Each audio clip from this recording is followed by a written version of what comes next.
뉴스를 보시면 G7과 EU가 러시아의 원유에 대해서 가격 상한제를 실시하고 배럴당 65에서 70달러 수준으로 논의를 하고 있다, 이런 뉴스가 있고요. 그리고 또 러시아의 이익이 돼서는 안 된다 하면서 EU가 러시아산 원유 상한제에 합의를 하다가 실패를 했다, 계속 논의 중에 있다, 이런 뉴스도 흘러나오고 있습니다. 자, 그렇게 배럴당 65에서 70으로 할지 아니면 더 낮게 할지 지금 EU에서 논의가 지속되고 있다, 이 뜻인데, 자, 러시아의 원유 가격 상한제가 대체 무엇일까요?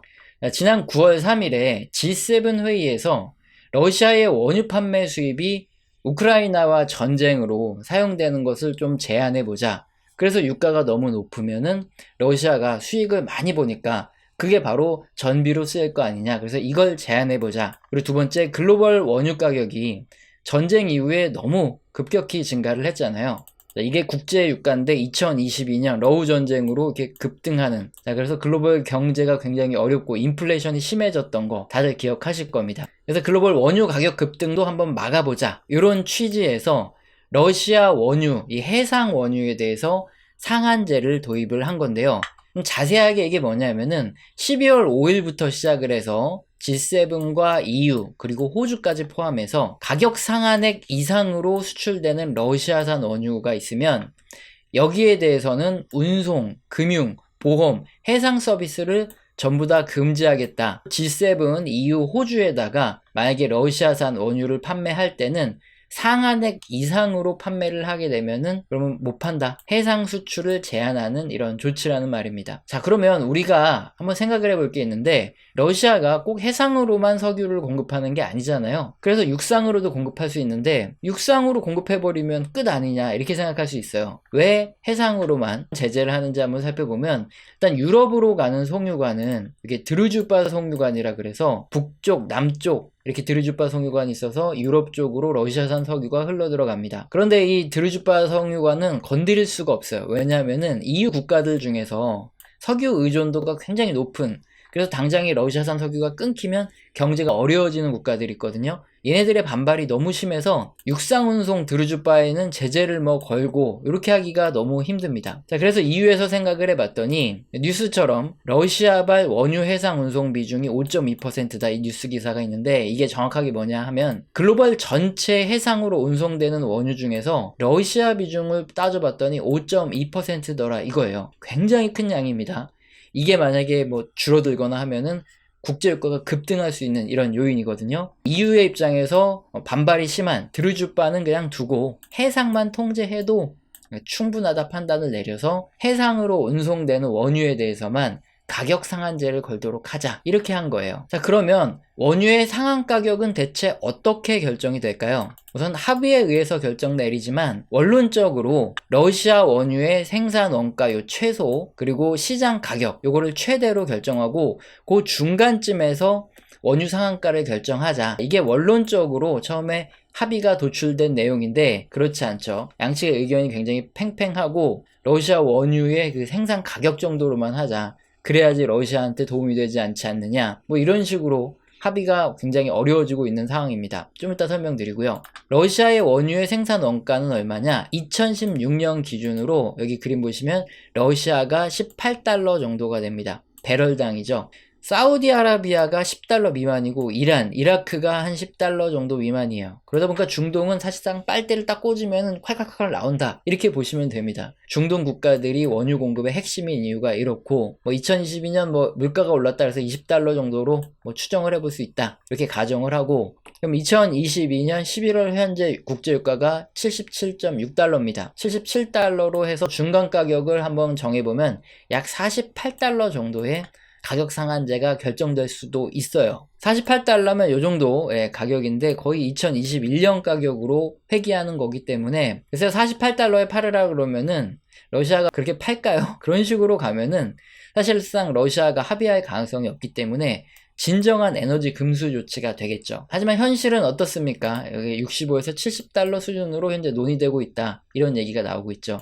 만약에 65에서 70달러 요 사이에 결정이 나면 사실상 러시아 에너지 제재는 끝이 났다고 보면 됩니다. 자, 왜냐하면은 2022년 8월 뉴스를 함께 볼게요. 러시아가 일부 아시아 국가들의 최대 30% 할인된 가격으로 시세보다 30% 할인된 가격이라는 거예요. 원유를 장기적으로 공급해주겠다 이렇게 제안을 했던 바가 있어요. 지금 뭐 국제유가가 77달러인데 최대 30% 할인해주면은 뭐 거의 50달러? 예, 요 정도 가격, 중반 가격에서 살 수 있어요. 65에서 70달러라 거래가 된다 하면은 러시아에선 뭐 땡큐죠. 이런 사실이 있기 때문에 뭐 사실상 러시아가 석유를 해상으로 공급해도 된다. 그런 의미니까 지금 국제유가가 이렇게 급락한 이유가 바로 그겁니다. 자, 그렇게만 보면 절대 안 됩니다. 여기에 숨겨진 많은 내용들이 있어요. 우선 지금 11월 23일부터 24일 지금까지도 러시아의 원유 상한제에 대한 EU의 합의가 벌어지고 있습니다. 27개 회원국이 벨기에에서 지금 합의를 하고 있는데 G7 국가와 호주는 참석을 안 했어요. EU의 회의 결과에 따라서 가격 상한제를 그대로 받아들이겠다. 그래서 12월 5일부터 적용을 하겠다. 이렇게 얘기가 된 상태예요. 근데 이번에 합의가 1차적으로 실패했다. 이 원인은 뭐냐면은 폴란드와 리투아니아, 에스토니아, 자, 이렇게 러시아와 좀 인접한 이런 국가들은 불안하죠. 그러니까 만약에 65에서 70달러로 원유 상한 가격이 정해지면은 야, 이거는 제재가 아니다. 아까 살펴본 대로 러시아의 원유 생산 원가가 배럴당 한 20달러 정도, 한 18달러 정도 수준일 테니까 20달러의 가격 상한제를 정해라. 그렇게 요구를 하고 있어요. 강경하게 지금 나오고 있습니다. 근데 반대로 EU 국가들 중에서는 얘네들만 있는 게 아니죠. 그리스, 키프로프, 몰타 이런 애들도 있어요. 얘네는 해운업 국가들입니다. 얘네들 입장에서는 그래 20달러로 정하는 거 좋은데 그렇게 되면 사실상 뭐 금수조치 아니냐. 그럼 그동안에 러시아에서 석유를 운반하고 있던 이런 기업들 있죠.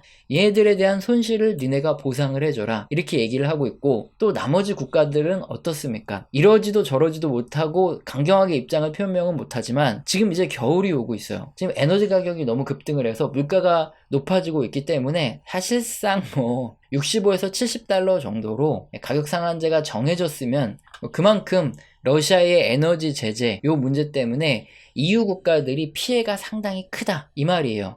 요거는 무시할 수 없겠죠. 그래서 이제 긍정적으로 결국엔 65에서 70달러 요 정도 수준에서 가격 상한이 정해질 거다 이런 의견이 현재는 더 많은 상태입니다. 하지만 뭐 결과는 어떻게 될지 지켜봐야 되겠고요. 근데 두 번째가 있습니다. 과연 EU에서 상한가를 정하고 뭐 G7 호주가 정했다. 러시아는 받아들일까 하는 문제가 남아 있습니다. 러시아가 안 받아들이면 말짱 꽝이에요.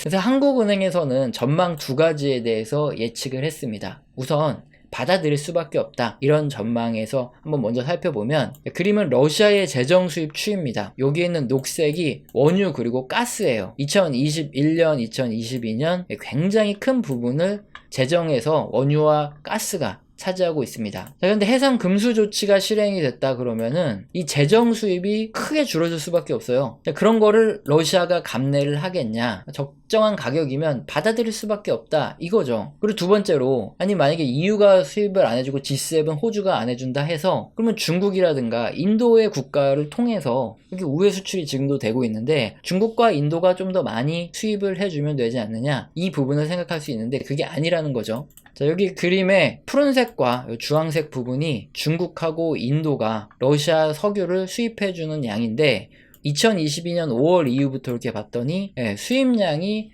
약간씩 줄어들고 있다 이거예요. 오히려 그래서 이미 중국과 인도가 러시아산 원유를 수입해주는데 한계에 도달한 거 아니냐. 그렇기 때문에 러시아 입장에서는 EU, 뭐 G7 국가들 놓칠 수가 없죠. 어쩔 수 없이 상한제를 받아들일 수밖에 없다. 이게 이제 두 번째 이유고 또 세 번째 이유도 있습니다. 앞서 살펴본 대로 뭐 이미 러시아 같은 경우에는 뭐 일부 아시아 국가들의 30% 그리고 뭐 인도라든가 중국에도 꽤 할인된 가격으로 이미 판매를 하고 있어요. 그래서 65에서 70달러 선으로 적정하게만 결정이 되면은 받아들이지 않을 이유가 없다는 거고 네 번째로 만약에 받아들이지 않을 경우에 러시아산 원유의 저장 용량이 상당히 제한적이라는 거죠. 만약에 생산을 중단했다. 그럴 경우에는 유정 침전물이 파이프를 막아버린다고 합니다. 그럼 재가동할 때는 이거 막 청소하고 새로 꽂고 이럴 때 아주 높은 비용이 발생을 하기 때문에 러시아는 가격 상한제를 받아들일 거다. 네, 이렇게 보는 첫 번째 의견이 있고요. 자, 그러나 러시아를 어떻게 예측을 하겠습니까? 네, 일단은 상식적인 선으로 봤을 때는 러시아가 가격 상한제, 가격만 적당히 결정되면 뭐 받아들이는 게 거의 확실할 텐데, 하지만 만약의 경우도 우리가 생각할 수 있겠죠. 이건 정치적인 문제는 예측이 안 되고, 푸틴이 갑자기 안 하겠다 이러면 그냥 안 하는 겁니다. 러시아가 상한제를 거부할 가능성도 충분히 그래서 있다는 건데, 그렇게 될 경우에 어떻게 되냐? 국제유가가 급등하고요, 경제가 다시 한번 이렇게 흔들릴 수 있는 굉장한 파급력이 예상이 된다 이겁니다. 첫 번째로 현재 국제유가를 상승시키려고 하는 애들이 또 있어요. 오펙입니다. 오펙과 지금 러시아가 단단히 결속을 하고 있는 상태인데, 가격 상한제를 받아들이지 않고 우리 그냥 생산 안 하겠다, 감산 같이 해버리지 뭐 해버리면은 국제유가가 급등을 하게 됩니다. 러시아가 손실이 크지 않을 수도 있다는 거예요. 그리고 러시아 외환보유고가 지금 현재 5,712억 달러입니다. 여기에 있는데 일정 기간 충분히 버텨낼 여력도 있다는 거죠. 뭐 작정하고 버틴다 그러면은 자기네 이제 피를 흘리면서 내가 너희들을 죽이겠다 이러는 거기 때문에 일정 기간 버틸 여력이 없지도 않다는 겁니다. 그래서 부정적으로 만약에 푸틴이 안 하겠다 이렇게 결정 내려보면 굉장히 큰 파급력이 있고 유가가 급등하고 경제가 흔들릴 수도 있는 거, 이것도 걱정을 해야 된다는 거예요. 그래서 지금 EU에서 협의가 되고 있는 러시아 원유 가격 상한선, 이거 설정하는 협의는 너무 낮게 결정되면은 이제 전면 금수가 실행되니까 역시 국제유가가 급등할 수 있고 경제에 혼란이 좀 있을 겁니다. 하지만 적정 가격 뭐 65에서 70 이 정도 선 또는 60 정도 선으로 결정되더라도 2차 난관도 남아있다는 거예요. 러시아가 과연 받아들일까 하는 부분이죠. 러시아가 거부를 하면 역시 국제유가 급등하고 경제 혼란이 있어요. 하지만 러시아가 받아들이겠다 하면은 국제유가도 좀 더 떨어지고 경제도 좀 안정되는 이런 결과가 있을 수 있겠죠. 당장에 국제유가가 조금 떨어졌으니까 이거 뭐 좋다, 뭐 앞으로 더 떨어질 거다 이렇게 예측할 수 있는 상황이 아니에요. 세부적으로 들어가 보면 이렇게 얽히고 설킨 복잡한 문제가 있기 때문에 사실 뭐 정치적인 문제들이죠. 각국 정상들이 어떻게 합의를 하냐, 그리고 푸틴은 과연 이걸 받아들여 줄까 아닐까, 이 러시아 원유 가격 상한제, 이 문제가 지금 화두에 오르고 있고 우리는 결과에 주목할 수밖에 없는 이런 상황이죠. 함께 결과를 지켜보도록 하고요. 그 다음에 또 상황 보고 말씀드리도록 하겠습니다. 우리 채널 영상 시청하시고 도움되셔서 후원 주시는 분들이 계신데요. 제가 너무 감사하기 때문에 감사합니다라고 말로만 끝내지 않죠. 한 달 교육을 해드리고 있고 제가 매주 진행 중에 있습니다. 영상 하단의 설명란 읽어보시고 해당되시는 경우에는 꼭 메일 주셔서 교육 받으시기 바랍니다. 오늘 영상도 마음에 드셨다면 구독과 좋아요는 꼭 눌러주시고 지속적인 시청 부탁드립니다. 감사합니다.